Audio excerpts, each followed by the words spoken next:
I want to make a comparison here tonight between this, my $300 S30 Seestar telescope. That's the mount, the camera, the filters, everything. I paid $300 for a few months ago. And this, my C6 with Hyperstar. This and the mount and the camera runs about $3,500. So 300 versus 3,500.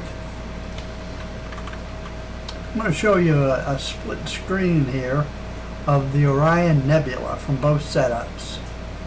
Yeah, now I took both these photographs with the same number of 10-second subs, and I didn't do any post-processing on either of them. Can you tell which one of these came from the $300 telescope and which was the $3,500 rig?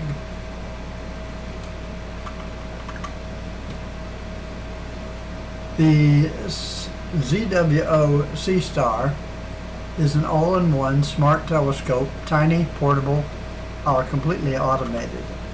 The big rig is a C6 plus Hyperstar version 4 plus a ZWO 605 CC camera and a dual band filter. That, along with the CG4 mount, with a motorized mount I use, comes to $3,500. In this head-to-head comparison here, you'll see that the S30 has outstanding dynamic range on the core, preserving the bright region and reflection nebula well, and gives very natural balance straight out of the app. The C6 shows much stronger hydrogen alpha signal with deep reds from the dual band filter, and the faster optics capture a whole lot more high density structure. Takeaway: the C30 handles high dynamic range scenes adequately, surprisingly well in fact, and the C6 gathers a massive signal, lots of light, fast. Let's take a look at target 2 here. I've got 4 of these things.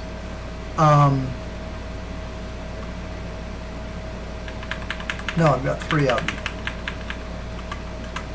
Next target we're going to look at is the Sol Nebula, IC 1848. The S30 picks up the emission nebulosity, though the background noise and modeling is more noticeable due to the uncooled sensor and smaller aperture. This is 30 millimeters. This is 150 millimeters, bigger. The C6 gathers the deep red emission where the nebula pops immediately, and thanks to the cooled sensor and dedicated dual band filter, cuts right through all the nonsense. Takeaway: for faint emission nebula, the active cooling and light pollution filtering of the $3,500 rig with much cleaner and higher contrast background right out of the capture software. And finally, California Nebula, NGC 1499.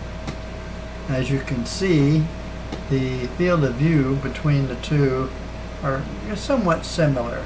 They both have about the same 300 millimeter focal length, 300 millimeter focal length.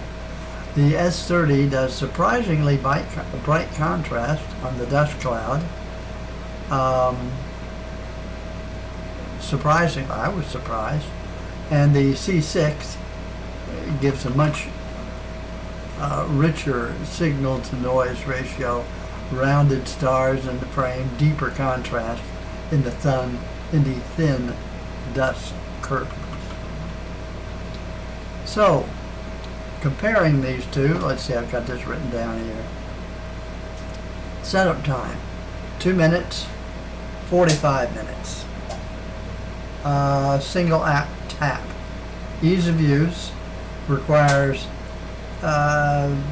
let's see, what do I use? I use SharpCat Pro, ASCOM, and ASTAT. I use SynScan on this. So you have to have a lot of different software and stuff. Portability. This fits in a small backpack. You can carry it around your left hand if you want. And this will require multiple cases and a battery power station, and that CG4 mount weighs like 24 pounds plus 10 pounds for the counterweight. It's a lot heavier. You have to make a lot of trips. Raw image quality. I asked Gemini this, and it gave the S30 a 7 out of 10, and it gave the C6 a 9 out of 10. What I'd like you to do is, I'd like for you to give a raw image quality. Say, give your opinion on these two mounts, the $300 and the $3,500 one, and I'd like to see what you have to say. Now, you get maybe 75%, 80% of the quality out of the cheap one than you do out of the more expensive one. Actually, when I did the review on the S30, I actually recommended that for a beginner, you start with the S30. And eventually, as you become a pixel peeker and you're wondering, why can't I see that little tiny bit of red haze out there, you'll eventually end up with a $3,500 one. But that's just my opinion. I want yours. Yeah. That's all I have to say about these. So until I see you again, happy trails.